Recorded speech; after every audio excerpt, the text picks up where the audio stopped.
নমস্কার বন্ধুরা, আমার চ্যানেলে সবাইকে স্বাগত জানাচ্ছি। আজ আমি তোমাদের সাথে শেয়ার করছি দারুণ স্বাদের পটল রেসিপি। এটা কিভাবে খুব অল্প সময়ে রান্না করা যায় সেটাই আমি তোমাদের সাথে শেয়ার করছি। এটা খুবই ইজি রেসিপি এবং একটা নিরামিষ রেসিপি। দেখো তাহলে আমি এখানে প্রথমেই পটলগুলো ছাড়িয়ে নিয়েছি এবং পটলের দু সাইড আমি অল্প অল্প করে চিড়ে নিয়েছি, যাতে এর মধ্যে লবণটা ঢোকে, লবণ এবং মশলাটা ঢুকে যায়। আমি তারপর এতে কিছুটা লবণ মাখিয়ে নিচ্ছি। লবণ মাখিয়ে আমি কিছু সময় রেখে দিচ্ছি।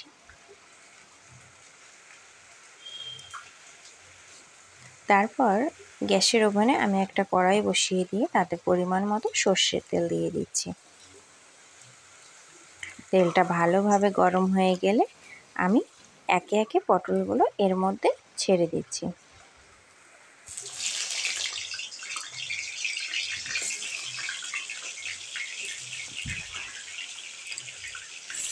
আমার সব পটলগুলো ছাড়া হয়ে গেছে।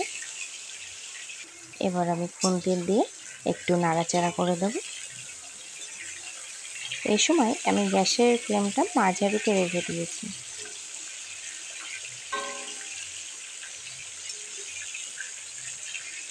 এবং মাঝে মাঝে পটলটা একটু খুন্তি দিয়ে নাড়াচাড়া করে এপিট ওপিট আমি উল্টে দেব।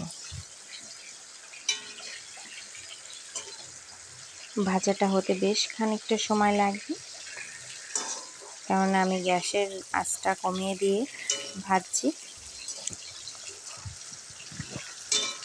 আর এর সাথে সাথে আমার এটা পটল পোস্ত তৈরি করতে যে মশলাটা আমি নিচ্ছি সেটা আমি তোমাদের দেখিয়ে দিচ্ছি। আমি এখানে হাফ চামচ পরিমাণ কালো সর্ষে এবং 1 চামচ পরিমাণ সাদা সর্ষে, তার সাথে 1 চামচ পরিমাণ পোস্ত নিয়ে নিয়েছি, আর কয়েকটা কাঁচা লঙ্কা নিয়ে নিয়েছি। এবার এটাকে আমি শিলে বেটে নিচ্ছি।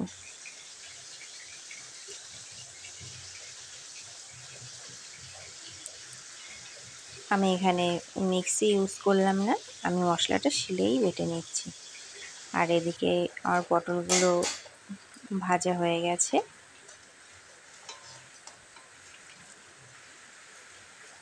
তারপর পটলগুলো আমি একটা প্লেটে তুলে নিচ্ছি।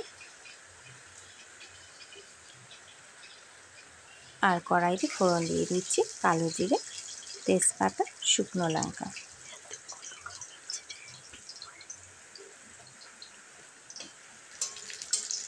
ফোড়নটা লালচে হয়ে গেলে আমি তার মধ্যে একটু লঙ্কা গুঁড়ো এবং একটু হলুদ গুঁড়ো অ্যাড করছি, এটাতে কালারটা সুন্দর হয়।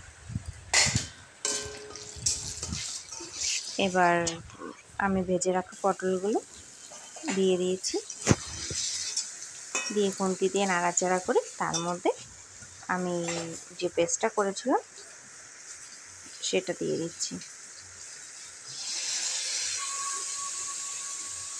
এবার আর কিছুটা পরিমাণ জল দিয়ে আমি এটা নাড়াচাড়া করে নামিয়ে নেব।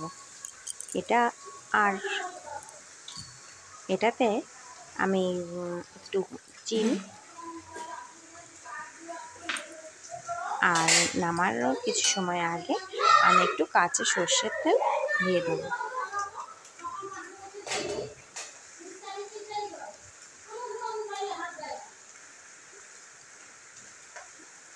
এবার এটা কিছু সময় ফুটিয়ে নামিয়ে নেব। এটা গরম ভাতের সাথে খেতে খুবই ভালো লাগে।